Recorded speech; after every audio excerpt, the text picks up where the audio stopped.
سفیر بھی ہیں پاکستان کے، ابھی بھی پاکستان کے سفیر کی حیثیت ہی سے بہت ساری جگہوں پر، بہت سارے ممالک میں یہ جو ہیں پاکستان کا کشمیریوں کا پیغام پہنچا رہے ہوتے ہیں کہ کشمیریوں پہ کس طرح سے مظالم ہو رہے ہیں، اور ہر وہ شخص سفیر ہے جو کشمیریوں کی آواز کہیں نہ کہیں ہمیں پہنچاتا ہوا دکھائی دیتا ہے۔ سردار مسعود صاحب کا کردار اس میں بڑا اہم رہا ہے، کیونکہ ظاہر صدر بھی رہے ہیں آزاد جموں کشمیر کے۔ ہمارے ساتھ موجود ہیں سردار صاحب، ایک بار پھر سے گفتگو کے سلسلے کو آگے بڑھاتے ہیں۔ سر، بریک پر جانے سے پہلے بھی جاننا چاہ رہی تھی آپ سے غزہ پیس بورڈ کے حوالے سے، سن ہم یہ رہے ہیں کہ یہ دیگر عالمی ایشوز پر بھی ثالثی کر سکتا ہے اور پاکستان اس کا رکن بھی ہے، تو کیا یہ بورڈ جو ہے مقبوضہ کشمیر کی طرف بھی متوجہ ہو سکتا ہے مستقبل میں؟ تھرڈ پارٹی میڈیشن کے لیے پاکستان ہمیشہ تیار رہا ہے، کشمیری بھی تیار رہے ہیں، جموں کشمیر کے لوگ تیار رہے ہیں، کسی بھی سفارتی حل کے لیے تیار رہے ہیں۔ لیکن اس وقت جو ہے بورڈ آف پیس کے حوالے سے یہ سوال پوچھے جائیں گے پہلے، اس سے پہلے کہ ہم کشمیر کے بارے میں گفتگو کریں، کہ پہلا یہ ہے کہ کیا واقعی بورڈ آف پیس جو ہے اقوام متحدہ کا متبادل بن سکے گا، کیونکہ اس کے سربراہ صدر ٹرمپ ہیں، اور اس کے بعد جو ان کے کلیدی ارکان ہیں وہ صدر ٹرمپ کے یا حلیف ہیں یا دوست ہیں یا ان کی کابینہ کے ارکان ہیں، یا ان کے ایڈمنسٹریشن کے ہیں، یا وہ لوگ ہیں جن کے مہارت جو ہے سرمایہ کاری میں ہے، یا اس کے علاوہ ریئل اسٹیٹ میں ہے، یعنی کنسٹرکشن میں ہے، تعمیر میں ہے، اور یہ وہ ساری چیزیں ہیں جو غزہ سے متعلق ہیں۔ تعمیر نو ہو گیا، وہاں جو ہے جو ہیومینیٹیرین مدد دینی ہے، ہیومینیٹیرین اسسٹنس دینی ہے۔ تو سب سے پہلا سوال یہ پیدا ہوتا ہے کہ کیا یہ بورڈ آف پیس جس مقصد کے لیے بنا تھا اور جس کے لیے اسے سیکیورٹی کونسل کا مینڈیٹ بھی موجود ہے، ان کے ریزولوشن 2803 کے ذریعے ان کو مکمل کر سکے گا یا نہیں کر سکے، پہلا سوال ہے۔ دوسرا سوال یہ ہے کہ اگر اسے ہم رجوع کرتے ہیں اس کے ساتھ، اور یا صدر ٹرمپ چاہتے ہیں یا ہم لوگ چاہیں کہ یہ مسئلہ کشمیر وہاں زیر غور آئے اور بورڈ آف پیس اس میں کوئی کردار ادا کرے، تو سوال یہ پیدا ہوتا ہے کہ کیا ہندوستان اس میں شامل ہوگا۔ ہندوستان ابھی تک اس میں شامل نہیں ہوا، اگرچہ ہندوستان کو بھی دعوت دی گئی تھی۔ تو اگر ہندوستان نہیں شامل ہوگا تو اس کے ایک خوف یہ ہوگا کہ کہیں یہ جو غزہ کے بارے میں کارروائی ہو رہی ہے، سفارتی کارروائی ہو رہی ہے، وہ کشمیر کے سلسلے میں بھی نہ ہو جائے۔ تو جب تک فریقین نہیں بیٹھیں گے ایک ہی میز پہ، مطلب ہندوستان اور پاکستان، بے شک دوسروں کی موجودگی میں بیٹھ رہے ہوں، جیسے کہ ایران اور امریکہ جو ہے ان کے آس پاس خلیجی ریاستیں ہوں گی، پاکستان ہوگا، یہ جو ان کا اس وقت جو جنگ کا ماحول بنا ہوا ہے، تو اگر ہندوستان شامل نہیں ہوگا تو اس مسئلے کا حل نہیں ڈھونڈا جا سکتا۔ لیکن اس وقت ہمیں اس کے اوپر گفتگو کرنے کی ضرورت نہیں ہے۔ فی الحال جو دنیا کی توجہ بورڈ آف پیس کے حوالے سے غزہ کے اوپر مرکوز ہے، اور دوسری طرف یہ ہے کہ اس وقت جو ایک بہت بڑا عالمی بحران ہے وہ اس طریقے سے کہ ایران اور امریکہ کے تصادم کو کیسے روکا جائے۔ میں سمجھتا ہوں کہ اگر بورڈ آف پیس یہ دو معاملات حل کر دے تو پھر جو ہے دنیا کا اس نئے ادارے کے اوپر اعتماد بڑھے گا۔ ٹھیک ہے، اعتماد بڑھنا پہلے بہت زیادہ ضروری ہے، اور اس کے لیے آپ نے دو اہم جو ابھی چیزیں چل رہی ہیں، تنازع چل رہے ہیں، ان کا حل کرنا اس بورڈ کی طرف سے بہت زیادہ ضروری ہے۔ بالکل بجا فرمایا آپ نے۔ اقوام متحدہ کے سر یہ فرما دیجیے گا کہ جو دستور ہے اور جو قراردادیں ہیں ان کے مطابق کشمیریوں کو مسلح مزاحمت کا حق حاصل ہے، لیکن سر پرابلم یہ آ رہا ہے کہ پاکستان میں ایک مخصوص طبقہ ہے جو اس غلط فہمی کا شکار ہے، انفیکٹ وہ اس کو پھیلا بھی رہا ہے، اس غلط فہمی کو دوسرے لوگوں تک بھی پھیلا رہا ہے کہ کشمیریوں کی جو مسلح مزاحمت ہے سر، اس نے مسئلہ کشمیر کا کیس جو ہے اس کو خراب کر رکھا ہے۔ تو میں ضرور چاہوں گی کہ اس کی آپ ضرور وضاحت کیجیے گا کہ یہ تو اقوام متحدہ کا دستور ان کو یہ حق دیتا ہے، اس کی قراردادیں ان کو یہ حق دیتی ہیں کہ وہ مسلح جد و جہد کرے، جس طرح سے ان کے خلاف کارروائیاں ہو رہی ہیں بھارت کی طرف سے اور جتنے مظالم ڈھائے جا رہے ہیں سر۔ دیکھیے، قانونی طور پر تو مقبوضہ علاقے لوگوں کو حق ہے article 51 of the United nation charter کے مطابق وہ اپنا دفاع کریں، کیونکہ وہ اس وقت اس کے ہندوستان کے قبضے میں ہیں، اور جتنی بھی کولونائز اسٹیٹس تھیں 1945 کے بعد، انہوں نے بعض جو ہے انہوں نے مسلح جد و جہد کے ذریعے اپنے کولونیل ماسٹر سے آزادی حاصل کی، اور کچھ کے جو ہے پرامن طریقے سے حل ہو گئے تھے۔ اب جن لوگوں نے، جن کولونیل پاورز نے فوج کشی کی تھی، اس کے لیے فوجی مزاحمت ہوئی تھی، عسکری مزاحمت ہوئی تھی، عسکری سطح پہ مزاحمت ہوئی تھی وہاں کے لوگوں کی وجہ سے کی طرف سے، تو اس کا مطلب یہ ہے کہ اس کے لیے پریسیڈنٹ موجود ہے، اور ویسے بھی جو بین الاقوامی قانون ہے، میں نے article 51 of the United nation charter کا ذکر کیا، اور دوسرے جو ہے میں نے ذکر کیا بین الاقوامی قانون کا، وہ اس بات کی اجازت دیتا ہے کہ کوئی لوگ محکوم ہوں، اس طریقے سے محصور کر دیے گئے ہوں، تو ان کو حق بنتا ہے کہ وہ آزادی کے لیے عسکری راستہ اختیار کریں، اور بلکہ یہاں تک کی اجازت ہے کہ اس کے آس پاس جو ملک ہیں وہ ان کی مدد کریں، ان کا ہاتھ بٹائیں۔ اور ایک اعتبار سے سلامتی کونسل کی ذمہ داری بنتی ہے کہ اگر اس طریقے سے ایک آبادی کے اوپر قبضہ کر دیا گیا ہے، 14 ملین کے قریب لوگ ہیں وہاں مقبوضہ جموں کشمیر میں، ان کے اوپر اگر ہندوستان کا قبضہ ہے، غاصبانہ قبضہ ہے، اور ظلم و ستم ہے، اور قتل و غارت ہے، اور انفورس ڈس اپیئرنسز ہیں، تو اقوام متحدہ کی بھی ذمہ داری بنتی ہے۔ لیکن دوسرا آپ نے یہ کہا کہ کشمیریوں نے خود مزاحمت کی ہے۔ میں 3 قسم کی مزاحمت کا ذکر کرتا ہوں۔ اہل آزاد کشمیر نے جو اس وقت آزاد، اور اہل گلگت بلتستان نے سن 1947 میں مسلح مزاحمت کے ذریعے یہ علاقے آزاد کروائے تھے مہاراجہ کے راج سے، اور پھر جو ہے وہ یہ جنگ سن 1948 تک لڑتے رہے۔ پھر آپ جو ہے جو سن 1989 سے جو جس قسم کے وہاں جو مزاحمت کا آغاز ہوا تھا، اس کا ہراول دستہ خود کشمیری تھے، وہ سارے کے سارے اٹھ کھڑے ہوئے تھے ہندوستان کے ظلم کے خلاف، اور وہ 5 سال 10 سال تک جنگ لڑتے رہے، اسے آپ دہشت گردی نہیں کہہ سکتے۔ تو اس میں جو ہے وہ انہوں نے پاکستان سے مدد مانگی، اس وقت پاکستان بھی جو ہے مدد کرنے کے لیے تیار تھا، پاکستان کے کم از کم جو ہے جو پرائیویٹ سطح پہ لوگ تھے وہ اس کے لیے تیار تھے۔ تو جو پاکستان نے جنگیں لڑی ہیں وہ اپنے دفاع کے لیے بھی لڑی ہیں اور کشمیر کے لیے بھی لڑی ہیں، اور پاکستان بلکہ بعض کشمیری یہ شکوہ کرتے ہیں، 2019 کے بعد شکوہ کرتے تھے کہ پاکستان نے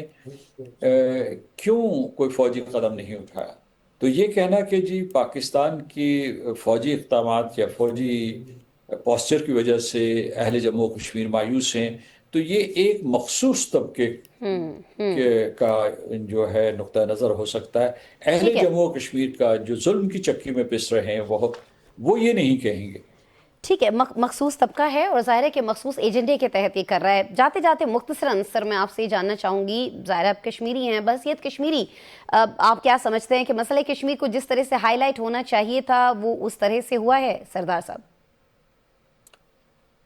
دیکھیے، میں نے آپ کو پہلے بتا دیا کہ پاکستان نے تقریباً 6 جنگیں لڑی ہیں کشمیر کی خاطر، جی، اور ہندوستان نے کئی مرتبہ پاکستان کو یہ پیشکش کی ہے کہ آپ کشمیر سے دستبردار ہو جائیں، ہمارے تعلقات جو ہے معمول پہ آ جائیں گے، ہم تجارت کریں گے، سرمایہ کاری کریں گے۔ لیکن پاکستان اس موقف کے اوپر قائم رہا ہے، اس کی وجہ یہ کہ کشمیریوں کے اوپر بہت ظلم کیا گیا ہے۔ اب جو دوسری طرف یہ کہ ہم نے اجاگر کیا ہے یا نہیں کیا ہے، پاکستان نے 10 قراردادیں منظور کروائی تھی رائے شماری کے لیے، کشمیریوں کے حق خود ارادیت کے لیے۔ سن 1965 کی جنگ لڑی تھی، یہ صرف کشمیر کے لیے لڑی تھی، آزادی کشمیر کے لیے لڑی تھی، اور اس کی سزا ہندوستان نے پاکستان کو یہ دی کہ اس نے پہلے مختلف باہنی کو ٹرین کیا بنگلہ دیش میں، اس کے بعد پاکستان کے اوپر یعنی مشرقی پاکستان کے اوپر اس وقت حملہ کیا اور پاکستان کی ریاست کو 2 ٹکڑے کر دیا۔ تو پاکستان نے یہ بھاری قیمت بھی چکائی کشمیر کے ساتھ وابستگی کی وجہ سے۔ اسی طریقے سے جو مارکہ حق ہوا تھا، اس میں بنیادی وجہ جو تھی، اس جنگ کی وجہ جو تھی وہ کشمیر تھا۔ اور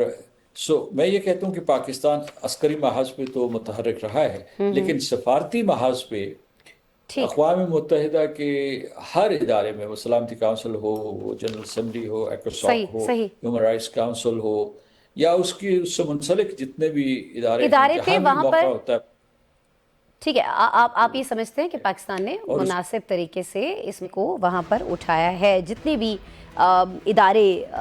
جو بنتے ہیں جن کی ریلیونس بنتی تھی جہاں یہ مسئلہ اٹھایا جانا چاہیے تھا۔ بہت شکریہ سردار مسعود خان صاحب، آپ اقوام متحدہ میں سابق مستقل مندوب رہے ہیں، سفیر رہے ہیں جنیوا کے لیے، نیو یارک کے لیے، آج چین اور امریکہ میں بھی آپ نے پاکستان کے سفیر کے طور پر خدمات سر انجام دی ہیں، سابق صدر رہے ہیں آپ آزاد جموں کشمیر کے، آپ نے میرے پروگرام کے لیے وقت نکالا، آج اس اہم دن پر کشمیر کے حوالے سے بہت ساری چیزیں جو ہیں وہ ہم سے شیئر کی، بہت سارے معاملات سے ہمیں آگاہ کیا، آگے کیا ہو سکتا ہے، کس طرح سے ہو سکتا ہے، یہ بھی سردار صاحب آپ فرما رہے تھے۔ آپ کے وقت کے لیے شکریہ۔ ناظرین، پروگرام میں بریک شامل کرتے ہیں، بریک کے بعد ملتے ہیں۔